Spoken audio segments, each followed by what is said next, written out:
Hello বন্ধুরা, লিপিকাস কিচেনে আপনাদের সবাইকে স্বাগত। আজ আমি দেখাবো কিভাবে কড়াইশুঁটি কচুরিটা স্টেপ বাই স্টেপ বানালে দ্বিগুণ স্বাদের খেতে হয়। তো বেশি কথা না বাড়িয়ে চলুন দেখে নেওয়া যাক কী কী ব্যবহার করছি আমি এই কড়াইশুঁটি কচুরিটা বানাতে। তো এখানে প্রথমে আমি 300 গ্রাম মতো ফ্রেশ কড়াইশুঁটি নিয়ে নিয়েছি।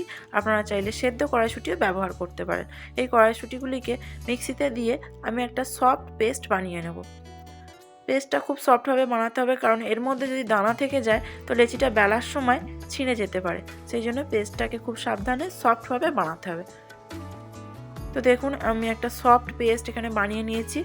এখানে আমি আরও একটা পেস্ট বানিয়ে নেব, সেটা হলো আদা আর কাঁচা লঙ্কার পেস্ট। এবার একটা কড়াইতে দিয়ে দেবো সামান্য পরিমাণে সাদা তেল।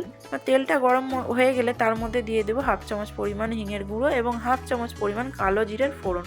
30 সেকেন্ড মতো নাড়াচাড়া করে এর মধ্যে দিয়ে দেবো 1 চামচ পরিমাণ ওই আদার কাঁচা লঙ্কার পেস্টটা। আদার কাঁচা গন্ধটা চলে গেলে এর মধ্যে দিয়ে দেবো ওই কড়াইশুঁটির পেস্টটা।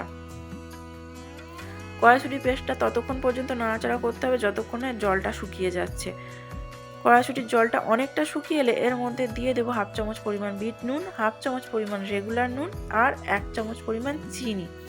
এই সব উপকরণগুলিকে ভালোভাবে মিশিয়ে নাড়তে থাকবো এবং যখন কড়াইশুঁটির জলটা অনেকটা শুকিয়ে যাবে তখন এর মধ্যে দিয়ে দেবো 1 চামচ পরিমাণ ছাতুর গুঁড়ো। এই ছাতুর গুঁড়োটা দিলে কি হয়, পুরটা খুব শুকনো হয়ে ভালোভাবে রেডি হয়ে যায় আর কড়াইশুঁটি কচুরির স্বাদটাও অনেকটা বেড়ে যায়। তো দেখুন এখানে পুরটা খুব ভালোভাবেই রেডি হয়ে গেছে। এবার আমি ময়দার ডোটা বানিয়ে নেব।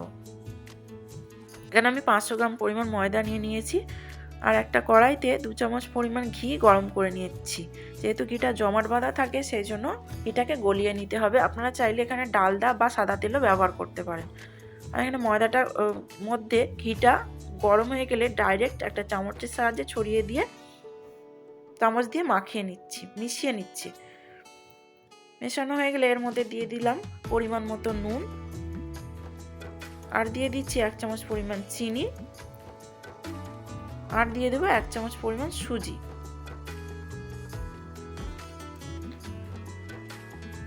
এই সমস্ত উপকরণগুলিকে ময়দার সাথে খুব ভালোভাবে মাখিয়ে নেব।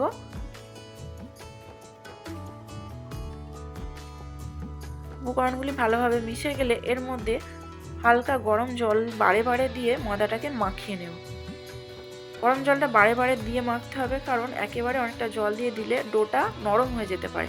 সেজন্য বারে বারে জল দিয়ে ময়দাটা মাখিয়ে নিতে হবে।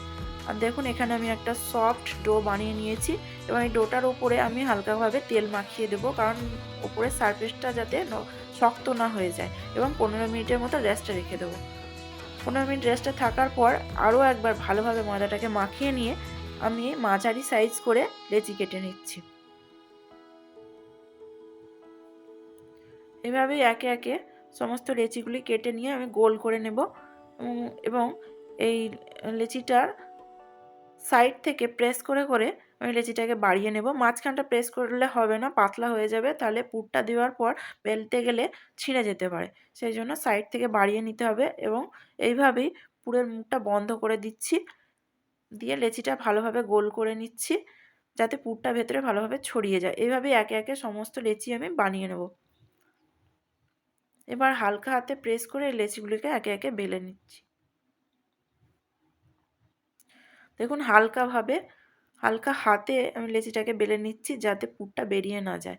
এবার এটাকে ডাইরেক্ট গরম তেলের মধ্যে দিয়ে দিলাম। গরম তেলে দিয়ে একটা চামচের সাহায্যে গরম তেলটা ওই কচুরির ওপরে ছড়িয়ে দিচ্ছি যাতে কচুরিটা ভালোভাবে ফোলে। দেখুন খুব ভালোভাবে ফুলে গেছে এবং রঙটাও খুব ভালো হয়েছে, যেহেতু এতে চিনি দেওয়া ছিল। এবার এইভাবেই সমস্ত কচুরিগুলো আমি ভেজে নেব। এই রকম গরম গরম কচুরির সাথে আলুর দম কিংবা কাবলি ছোলার ঘুগনি দারুণ খেতে লাগবে। আর দেখুন কচুরির মধ্যে পুরটাও খুব ভালোভাবে ছড়িয়ে গেছে। তো বন্ধুরা, ভিডিওটা ভালো লাগলে অবশ্যই লাইক কমেন্ট করবেন এবং চ্যানেলটিকে সাবস্ক্রাইব করার অনুরোধ রইল।